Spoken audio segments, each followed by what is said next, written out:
Bonsoir à tous. À la une de ce journal, la grogne des ouvriers dans les entreprises agro-industrielles. Une première décision de suspension de l'activité de gardiennage a provoqué la colère noire des principaux concernés. Ils étaient plus de 400 à pouvoir paralyser les activités dans cette entreprise et également exiger des clarifications sur leur situation et le paiement de leurs droits sociaux. Nous ferons le point en ouverture de ce journal. L'environnement des affaires est-il favorable au développement du commerce électronique au Cameroun? Après la fermeture de l'une des plus importantes plateformes du e-commerce, le débat est à nouveau sur la table, celui des difficultés structurelles et conjoncturelles que rencontrent les entreprises dans ce secteur d'activité spécifique et dans bien d'autres. Analyse et décryptage dans le chapitre économie du 20h. Un parlementaire renonce à s'engager dans la compétition électorale en prélude aux élections législatives et municipales prévues en février 2020. Il s'agit du député SDF Aoudou Mbaya. Après plus de 15 ans passés à l'Assemblée nationale, il renonce à battre campagne, un signe de protestation contre l'escalade des violences meurtrières dans le chaudron de la crise anglophone. Vous l'écouterez au cœur de ce journal.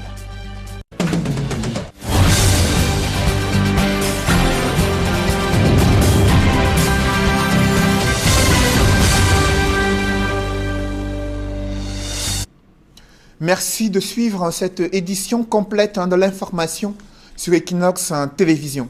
Ce mouvement d'humeur de certains employés de la société des plantations du Haut-Pendja dans le département du Mungo, plus de 400 gardiens qui ont manifesté à la suite d'une annonce relative à leur compression au sein de cette entreprise agro-industrielle. Ils ont exigé des clarifications sur leur situation et le paiement de leurs droits sociaux. Leur mouvement d'humeur a paralysé certaines activités, même la circulation routière dans certaines localités du département du Mungo. D'autres précisions avec Jacquino Molon et Gladys Sidier. Ils sont plus de 400 agents de sécurité à avoir bloqué les accès de la Société des plantations du Haut-Pendja dès les premières heures du 19 novembre. Ils s'insurgent contre le montant jugé insignifiant des indemnités arrêtées par l'entreprise dans le cadre d'une compression des effectifs. La multinationale envisage en effet de se séparer de 435 de ses agents de sécurité. Cette société-là est en train de se débarrasser de nous sans toutefois nous payer comme ça se doit. Alors, hier, ils nous ont fait comprendre. Paul Biya a décidé depuis 2014 que les sociétés ne devraient plus utiliser leurs propres gardiens. Ils devraient utiliser les sociétés de gardiennage. Mais pourquoi, depuis 2014, ces gens-ci-là n'ont pas mis cet arrêté en marche? Vous voulez nous faire comprendre que la PHP était en train d'imposer Paul Biya dans son propre pays? Je dis non. La société voudrait désormais confier le département sécurité à un sous-traitant. Décision qui n'arrange pas les grévistes qui crient à l'abus du fait de leur licenciement qu'ils jugent abusif, mais aussi au regard du montant dérisoire qui leur est offert en guise de compensation. Même la présence des autorités administratives n'a pas réussi à dissuader les manifestants, déterminés à s'adresser directement au directeur général, qu'ils accusent d'être aussi la cause du mauvais traitement dont ils font l'objet au sein de l'entreprise depuis de nombreuses années. Et lorsqu'ils nous mettent à la porte, nous ne sommes pas bien payés comme ça se doit, parce que c'est bien différent. Lorsque toi-même tu demandes ton départ, c'est différent. Et lorsque c'est quelqu'un qui te pousse à partir, nous n'avons pas demandé un départ. Ce sont eux qui nous poussent à partir. Ça veut dire que c'est une retraite anticipée. Vous ne pouvez pas me dire que quelqu'un qui a fait 3 ans, il se retrouve à 350 000. Mais celui qui a fait 18 ans, il se retrouve à 600 000. C'est du beurre fondu. Le directeur général de la Société des plantations du Haut-Pendja, absent sur le site au moment du débrayage, n'a pu livrer sa version des faits. Cependant, certains responsables de l'entreprise ont indiqué que le directeur général avait donné l'ordre de rétablir les employés grévistes dans leurs fonctions. Un autre mouvement d'humeur a été observé à quelques kilomètres de là, au Centre africain de recherche sur les bananiers et plantains de Njombe. Les employés ont bloqué une partie de la route nationale numéro 5 pour revendiquer 29 mois de salaire impayés. Au regard de l'ampleur de cette grogne, la Direction générale des plantations du Haut-Pendia annonce la suspension de la décision relative à l'externalisation des activités de gardiennage. L'annonce est faite dans un communiqué rendu public ce jour après une rencontre entre les représentants des gardiens, autorités administratives et les directeurs de la PHP. Dans ce document rendu public, 2 résolutions sont annoncées. La première porte sur une réunion prévue demain mercredi à la cantine centrale de la PHP. L'objet de la réunion concerne les conditions de départ volontaire ou de maintien en activité des gardiens. Les syndicalistes, le délégué départemental du travail et les gardiens intendants se sont conviés à cette réunion prévue demain mercredi. Et selon ce communiqué, toutes les autres doléances citées lors de la séance de travail ont été répertoriées et seront portées à la direction générale de la PHP pendant les discussions avec le directeur général prévues jeudi 21 novembre 2019 à partir de 8 heures. Selon ce même document, les différentes parties prenantes ont convenu de la libération de toutes les voies d'accès et la reprise effective du travail dès demain, mercredi, dans les plantations du Haut-Pendia. Le commerce électronique se porte-t-il bien au Cameroun après la fermeture de l'une des plus importantes plateformes de e-commerce, Jumia, sur la destruction de plus de 1000 emplois directs et indirects, une situation qui, selon des experts, peut s'expliquer par une méconnaissance du contexte socio-économique camerounais et des dysfonctionnements dans les stratégies de vente sur les plateformes de commerce électronique au Cameroun. Explication avec Farel Bounia et Sylvestre Zangaou. C'était durant une bonne période, l'une des plateformes digitales les plus en vue dans le e-commerce au Cameroun. Mais désormais, il faut parler de Jumia au passé. L'entreprise a fermé ses portes, après Afrimarket et bien d'autres. Le e-commerce se heurte-t-il à certaines réalités dans le pays? Les experts dans le domaine apportent des réponses. Je dirais que c'est un modèle économique non contextualisé. Donc, en réalité, ce qui se passe, c'est que le e-commerce est un truc normalement qui marche même au Cameroun.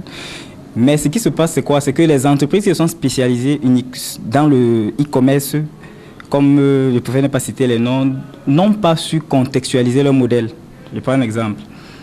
Nous, en Afrique, on sait qu'on aime acheter les produits moins chers, on aime acheter chez le fournisseur directement, on n'aime pas les intermédiaires. Alors, quand quelqu'un vient se placer comme intermédiaire et ajoute les coûts, contextuellement parlant, on ne supporte pas ça. Donc, en réalité, il faudrait contextualiser. Et tant qu'on ne pense pas à la contextualisation, ça ne va jamais marcher. Il y a donc un problème de contextualisation, mais aussi de confiance entre le fournisseur et le client. En réalité, ce qui se passe, c'est que je n'ai pas besoin d'observer une entreprise et voir ses investissements quand je vois que ses clients sont en train de se plaindre chaque jour. Quand je vois que les clients se plaignent plus sur le cœur de tes opérations et de ce pourquoi tu vis, si les clients se plaignent et passent le temps à se plaindre continuellement, tôt ou tard, tu vas chuter. Et qu'est-ce que les clients disent? Inadéquation parfois avec les photos, problème au niveau de la livraison. Il y a un qui me disait ce matin via LinkedIn qu'il a commandé un produit. Quand le produit est venu, c'était usé, il n'était pas satisfait, il était déjà mécontent, il ne voulait plus rien. Comment est-ce qu'on peut se lever et on peut livrer un produit, sachant qu'on sait que le produit a déjà des failles? Ça, c'est un peu ces petits problèmes. Et c'est pour ça que le Camerounais ne va jamais être content d'acheter un produit qu'il n'a pas vu. C'est connu. Le e-commerce est-il pour autant mort au Cameroun? Non, affirment les experts qui donnent des orientations pour rectifier le tir. Il suffit de copier ceux qui réussissent à s'en sortir sur Facebook. Qu'est-ce qu'ils font? Ils mettent leurs produits en ligne. Quand ça t'intéresse, ils viennent te livrer chez toi. Si c'est bon pour toi, tu payes. Si ce n'est pas bon pour toi, ils rentrent et tu n'as rien perdu. Un biscuit coûte 20 cher, c'est la femme de Colboss. Quand tu es en ligne, toi tu me mets le biscuit à 100 francs. Si on donne cette possibilité au client de causer avec l'acheteur, d'échanger, de négocier, c'est-à-dire qu'on contextualise, on prend ce qui est fait et on contextualise, on remet ça en ligne, il n'y aura aucun problème. Je vois un produit qui m'intéresse, dès qu'il met 2500, je dis par exemple que j'ai 2000. Et la négociation continue jusqu'à ce qu'on vienne me livrer le produit chez moi et je paye. 1400 entreprises ont jeté leur dévolu sur le commerce électronique au Cameroun, selon des chiffres de l'Institut national de la statistique publiés en mai 2019. Ça fait donc une en moins, celle d'ailleurs qui était considérée comme l'une des plus imposantes du secteur. La majorité de ces PME ou start-up appartiennent à des débutants avec de petits budgets. Dans ce chapitre économie, des petites entreprises ne cessent de fermer leurs portes au Cameroun. C'est du moins ce que révèle l'Institut national de la statistique. Dans un récent rapport, plus de 2000 entreprises sont tombées en faillite en l'espace de 8 ans. L'INS pointe du doigt l'incompétence des promoteurs en management, leur faible niveau d'études, mais également la taille de ces entreprises. Et c'est dans la région du littoral que l'on enregistre le taux le plus élevé de mortalité des entreprises au Cameroun. D'autres précisions avec Séverin Tchouban et Jean-Paul Chouniat. Sur 6 458 entreprises répertoriées en 2009 au Cameroun, 2316 d'entre elles ont fait faillite dès 2016, soit un taux de 36% de cessation d'activité, révèle le récent rapport de l'Institut national de la statistique. D'après le deuxième recensement général des entreprises, les secteurs secondaires et tertiaires sont les plus touchés, avec 31% pour les PME et 39% pour les très petites entreprises.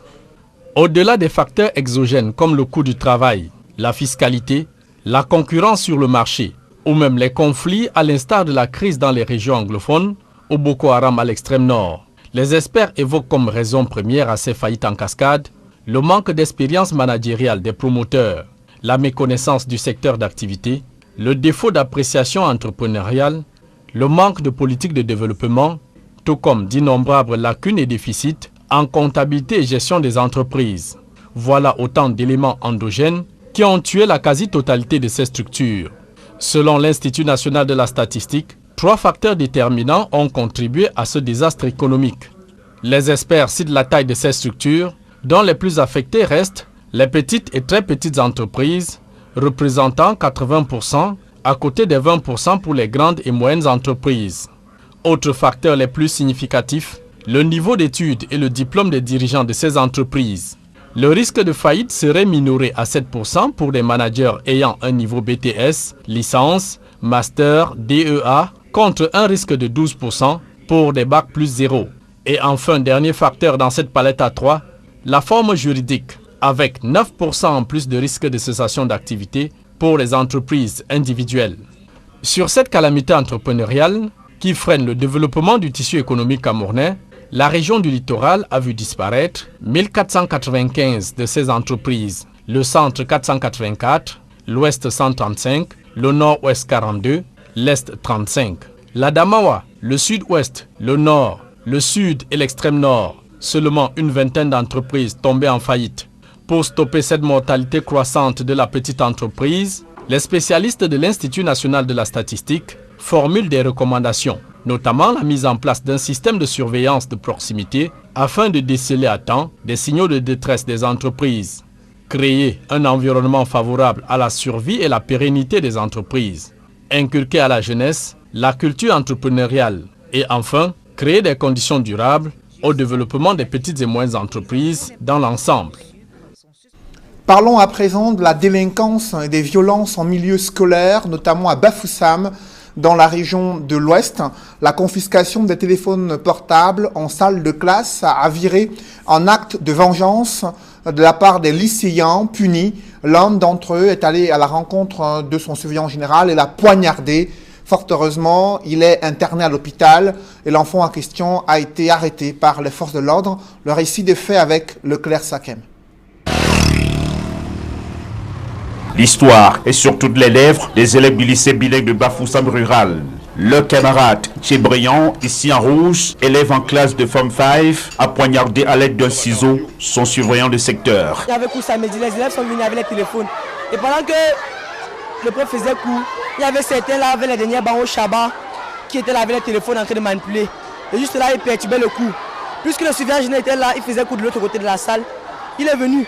Puisque le prof qui était en classe ne faisait rien, il ne réagissait pas. Le surveillant général est venu, il a ramassé tous les téléphones. Tous les téléphones qui étaient en classe à lui, il a pris ça, il a confisqué. Il les a dit de venir avec les parents. On a vu nos camarades de classe, on avait confisqué son téléphone. Aux environs de 17h08. Il a dit qu'il partait à l'école prendre le téléphone. Accompagné de son camarade de classe, Brian casse la porte du bureau de son surveillant. Ce dernier, qui était encore dans les parages, les a surpris. Le vigile de l'établissement raconte. Sionguea, le général de cette classe, est parti les demander d'arrêter de déranger avec le téléphone, puisqu'il troublait le cours avec les téléphones. Et il rentre dans son bureau. À peine 20 minutes, ils reprennent les mêmes scènes. Déranger toujours avec les téléphones de gauche à droite. Il est parti dans la classe maintenant avec un censeur. Ils m'ont appelé de venir. On voit la scène ensemble. Pendant ce temps, il a demandé aux élèves de donner tous les téléphones qu'ils avaient. Il a récupéré tous les téléphones. Allez garder dans son bureau et les donner les convocations d'appeler leurs parents le lundi. 17h30, M. Nguéa a fini son travail au plan administratif puisqu'il était là en train de noter les notes. Je ferme le bloc. Je remonte ici à l'entrée. À peine 30 minutes, je vois deux gars qui sortent là. Ils courent, ils descendent là. Je vais les poursuivre. Monsieur Nguéa m'appelle encore, laissez-les, viens rapidement vers moi. Je cours vers lui, je le vois. Le sang était en train de saigner sur son cou. J'ai appelé le proviseur, je l'ai allaité. La victime est transportée d'urgence à l'hôpital régional de Bafoussam. Les médecins sont rassurants sur son cas. L'auteur qui a porté le coup, Tchébriand, âgé de 16 ans seulement, a été interpellé et gardé à la brigade en Conson. Son alcoolique court toujours. La violence a-t-elle fait son nid en milieu scolaire au Cameroun? Depuis quelque temps, de nombreux cas de violence scolaire ont tourné au drame dans certaines écoles. Des signaux qui inquiètent les parents et la communauté éducative. Après plus de 15 ans passés à l'Assemblée nationale, le député SDF Aoudou Mbaya renonce à l'investiture de son parti et refuse de battre campagne pour sa réélection dans sa circonscription électorale située dans le chaudron de la crise anglophone. Pour lui, cette renonciation vise à dénoncer la gestion de la crise anglophone et l'escalade des violences meurtrières observées dans les principales villes des régions du nord-ouest et du sud-ouest. D'autres précisions avec Emmanuel Diop et Guy Zogo. Aoudou Mbaya Cyprien, député du SDF, jusqu'ici questeur à l'Assemblée nationale, renonce à participer aux élections législatives du 9 février 2020, bien qu'ayant été investi par Nidjon Frundi. Le représentant de la circonscription du Donga Mantoum Centre dans la région du Nord-Ouest l'a annoncé lors d'un point de presse à Yaoundé. Douyaba declare that I shall not seek re-election into Parliament in the legislative elections slated for 9th of February 2020. Given that I have decided to put your safety, the safety of all my constituents first, before or above my personal political ambition of staying in Parliament. I must not go back to Parliament under the current circumstances, working on the blood and in disrespect of all my constituents who have lost their lives in this civil war. À l'appui de cette décision, le député du SDF qui siégeait à l'Assemblée nationale depuis 1997 produit un document volumineux de 27 pages en guise de testament politique. Il y retrace notamment son parcours d'homme d'affaires et surtout de compagnon de la première heure de Nidjon Frundi, avec qui il aura été de tous les combats pour asseoir le SDF dans le landerneau politique camerounais. Pour une fois, son chemin va se séparer de celui de Nidjon Frundi, lui estimant qu'il faut que la crise anglophone soit résolue pour le revoir à nouveau dans l'arène politique. Et quelles places sont réservées aux jeunes dans la confection des listes pour la législative et municipale, liste de candidatures? Le Conseil national de la jeunesse plaide pour une moyenne de 30% des jeunes intégrés dans ces listes des partis politiques engagés dans la conquête des sièges de députés et des mairies au Cameroun. Le CNJC a lancé une campagne à Yaoundé. Joël Sengue et Ike Cyril. À quelques jours de la date butoir du dépôt des dossiers, en vue des municipales et législatives du 9 février prochain, le Conseil national de la jeunesse mène le plaidoyer afin que les jeunes soient suffisamment représentés dans les différentes listes de candidatures. Nous représentons la majorité de la population, nous représentons plus de 60% de la population camerounaise. Il est temps qu'on lance le Not Tuyon to Run Cameroun afin de pouvoir aider ces jeunes-là qui aujourd'hui, dans le cadre des élections législatives et municipales, doivent être valablement représentés. La loi fixe à 23 ans l'âge minimum pour briguer un poste de conseiller municipal. En lançant la campagne Not Too Young to Run, pas assez jeune pour s'engager, la présidente du Conseil national de la jeunesse exhorte les partis politiques à sauter sur l'occasion afin que les jeunes soient représentés au moins à 30% sur les listes. Au plus, l'on pense même qu'il faut aller au-delà. Vous savez que nous sommes un parti essentiellement constitué des jeunes. Donc chez nous, on ne parle pas de 30% des jeunes, mais on parle de priorité aux jeunes. C'est-à-dire que les autres composants de la société, n'est-ce pas, on verra quel pourcentage ils pourront avoir. Et il faut dire que les listes sont en train de remonter au sein de notre siège, au sein de notre permanence. Et nous allons donc déposer les dossiers à partir de vendredi. Mais la priorité est aux jeunes. Nous sommes un parti essentiellement constitué des jeunes. La position du PCRN n'est pas très différente de celle du PUS. Ce n'est certainement pas au PCRN qu'on peut faire le procès de la jeunesse. D'ailleurs, on nous reproche d'être trop jeunes. Voilà, donc je disais tout à l'heure à Madame la Présidente du Conseil national des jeunes que 30%, ce n'est pas trop demandé. Je trouve même que c'est clément. On peut perdre 70% de la population et ne se contenter que de 30%. Donc nous, au PCRN, nous avons même l'intention d'avoir 70% des jeunes, justement, dans nos listes. Nous faisons le pari de l'avenir. Et si vous faites le pari de l'avenir, vous devez miser sur la jeunesse. Au MRC, l'on affirme avoir pris le problème à bras le corps.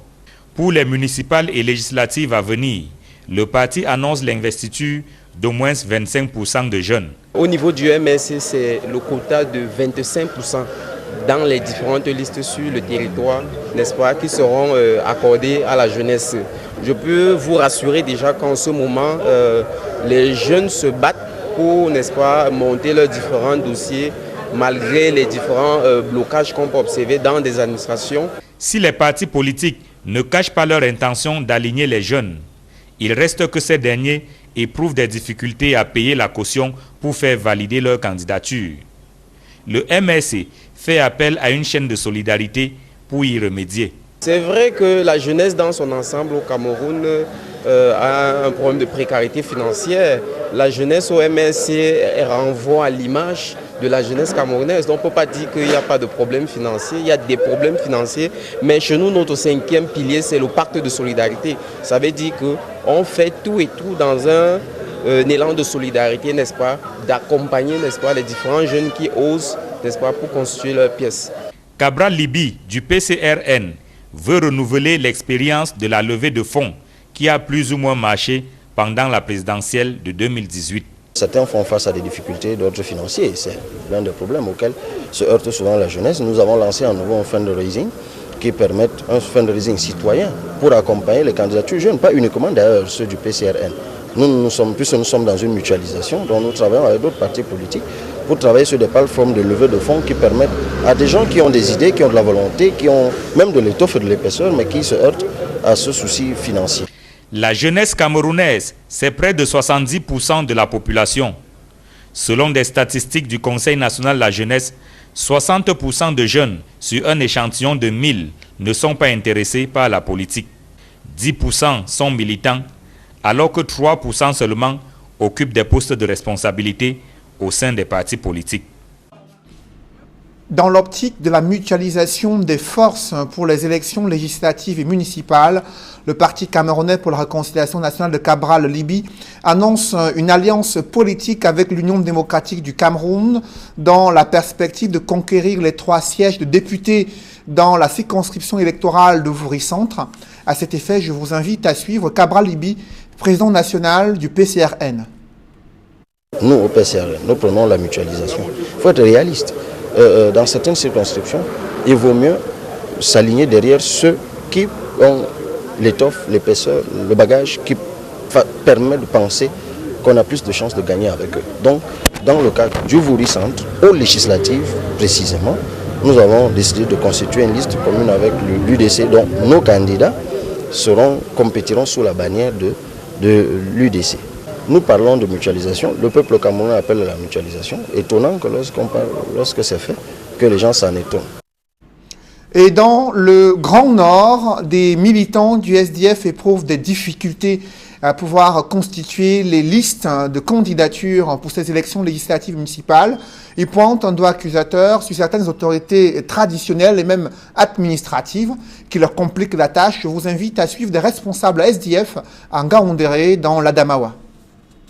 Nous lançons un vibrant appel à ceux qui sont en train d'intimider nos candidats, à savoir les chefs de premier et deuxième degré de la région de l'Adamawa, de cesser ces menaces.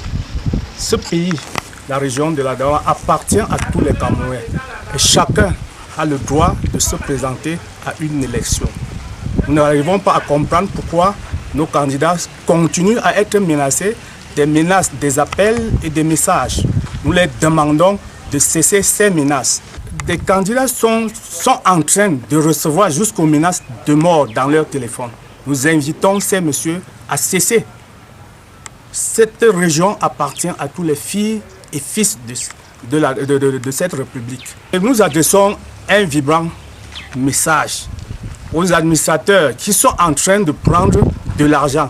La constitution des dossiers est gratuite en dehors de la demande du certificat de l'attestation de non-redevable qu'on timbre à 1000 francs. Tous les autres documents sont gratuits. Et nous avons eu des informations de l'arrière-région où des gens sont en train d'exiger des timbres pour des documents. That at certain time, candidates are a little bit afraid.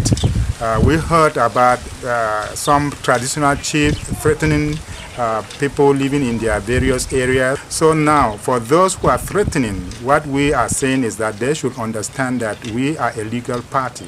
So it is official that... Vous venez de suivre des responsables SDF dans la région de l'Adamawa évoquer les menaces de mort adressées à certains de leurs candidats dans la perspective de ces élections législatives et municipales. L'extrémisme violent semble trouver un terrain fertile en Afrique centrale. Les probabilités d'enrôlement des jeunes dans les groupes terroristes sont de plus en plus élevées selon les Nations Unies, qui pointent du doigt la pauvreté, les injustices et les frustrations qui nourrissent ainsi cette capacité de ces groupes terroristes à enrôler les jeunes dans leurs groupes armés et commettre des exactions dans la sous-région Afrique centrale. Les Nations Unies tirent la sonnette d'alarme et proposent un mécanisme de prévention d'enrôlement des jeunes dans ces groupes armés. Explication avec Donald Brice Kamgan. En Afrique centrale comme ailleurs, les groupes terroristes comme Boko Haram s'appuient sur des promesses de bien-être économique et un déficit d'éducation pour recruter un milieu jeune. La porosité des frontières entre les États appelle à trouver une réponse concertée au phénomène, à commencer par la prévention des discours extrémistes et violents. Sur le fil d'Ariane d'une rencontre en cours à Douala, et organisé par le Centre africain d'études internationales, diplomatiques, économiques et stratégiques, le ministère de la Jeunesse et de l'Éducation civique, l'Organisation internationale de la francophonie, à l'intention des leaders de jeunes du Cameroun, de la RCA, du Tchad et du Gabon. Nous voyons avec la montée des discours de haine sur les réseaux sociaux.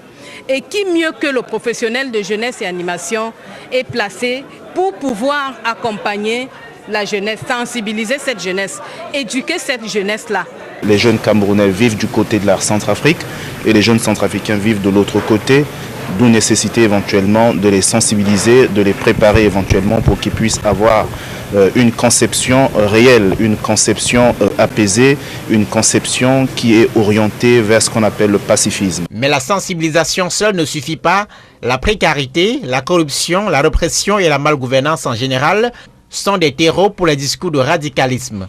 Il faut pouvoir adresser efficacement ces questions et spécifiquement celle de l'accès à l'emploi. Mettre les jeunes en réseau, non seulement pour bénéficier d'un certain nombre d'opportunités en matière, par exemple, d'emploi, en matière de tout ce qui est opportunité au niveau international.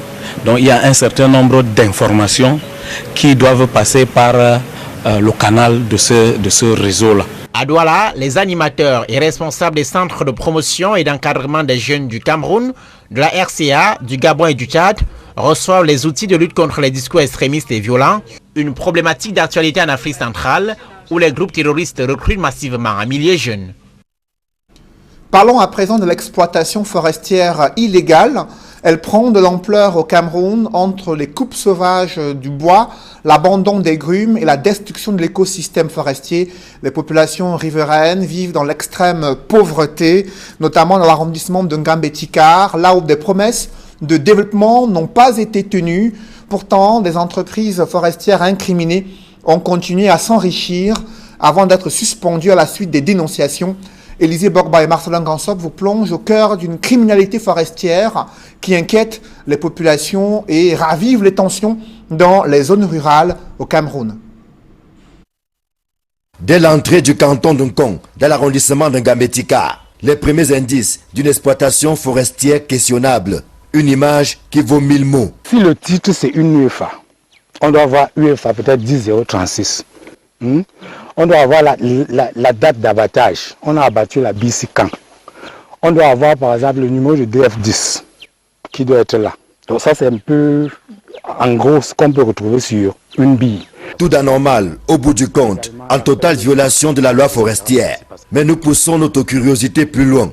Et nous voici dans une plantation qui jadis renfermait plusieurs essences. Des essences prisées. Les machines dévastatrices des sociétés forestières sont passées par là. Ça, c'était un champ qui appartenait à une communauté. Ils l'avaient même déjà abattu pour faire le maïs, comme on voyait là. Mais il y avait des essences prisées dedans, comme le tali, le can, l'aïus, la zobé. La piste de débardage qu'on a suivie là. Ils ont ouvert cette piste de débardage juste pour venir dans ce champ parce qu'il y avait ces arbres-là. Donc l'engin arrive jusqu'ici? Oui, bien sûr. Ils ont des engins qui terrassent ça en quelques minutes. Au pillage du bois, s'est ajoutée la destruction de l'environnement. Et ce sont les cours d'eau qui payent le prix fort, rajoutant à la soif d'une population qui rêve toujours de goûter au bonheur d'une eau potable, dans une contrée pourtant gâtée par la nature. Ceci n'est pas le seul où le phénomène existe, dont notre soif de découverte et d'enquête nous amène à aller ailleurs, et nous y allons. Nous sommes toujours à Kong dans un parc à bois. Et vous voyez que non seulement ça c'est une zone à écologie fragile, c'est-à-dire un marécage, où en principe ils ne devraient pas exploiter, mais en plus ils coupent des bois et ils abandonnent comme ceci. Pour eux c'est beaucoup plus d'évacuer les essences prisées, les essences qui ont un mètre cube un peu plus cher. Là ne s'arrête pas le phénomène. À Mansoulé, un des hameaux du canton de Nkong, c'est la même rengaine. Les mêmes causes produisent les mêmes effets. Les bois-ci sont en 3 qualités. Le pachi, l'iroko et le tali. Ça a été abandonné depuis 2018. Et c'est comme ça, ici, partout dans la brousse. Donc, c'est là où, comme les chasseurs entrent, ils voient. D'importantes quantités de bois à l'instar de celui-ci, nous sommes en pleine exploitation non autorisée dans les forêts du domaine national.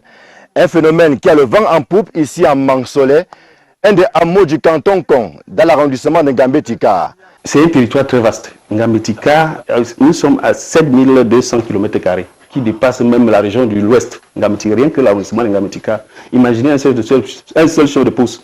Qu'est-ce qu'il peut bien faire? L'exploitation forestière présumée illégale, dont il est question ici, tire sa force dans la complicité qui existe entre les différents acteurs. À tous les niveaux, les complicités sont établies. Et croyez-moi, on ne peut pas entrer dans un arrondissement comme Ngambé-Tikar. On porte du bois et les gens ne sont pas au courant.